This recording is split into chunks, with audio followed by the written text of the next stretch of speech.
নেইমারের ভবিষ্যৎ নিয়ে যখন অনিশ্চয়তা, ঠিক তখনই নতুন করে স্বপ্ন দেখছে ব্রাজিল, কারণ সামনে আসছে এক নতুন ডেডলি ট্রিও।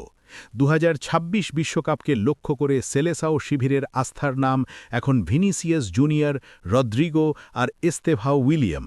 ভিনিসিয়াস মানেই গতি, আগুনঝরা ড্রিবল আর বড় ম্যাচে ম্যাচ ঘুরিয়ে দেওয়ার ক্ষমতা। রিয়াল মাদ্রিদের জার্সিতে যা তিনি প্রায় নিয়মিতই প্রমাণ করছেন। তার পাশের রদ্রিগো আরও ভয়ঙ্কর, কারণ তিনি শুধু উইঙ্গার নন, ডান, বাম কিংবা ফলস নাইনে খেলেও গুরুত্বপূর্ণ মুহূর্তে গোল করার অসাধারণ দক্ষতা তার বড় শক্তি। আর এই দুই তারকার সঙ্গে যুক্ত হচ্ছে নতুন বিস্ময় এস্তেভাও উইলিয়াম, যার সৃজনশীলতা, থ্রু পাস আর সিদ্ধান্ত নেওয়ার ক্ষমতা ইতিমধ্যেই ইউরোপের নজর কেড়েছে। এই তিনজন একসঙ্গে খেললে ব্রাজিলের আক্রমণ ভাগ আবারও হয়ে উঠতে পারে অপ্রতিরোধ্য।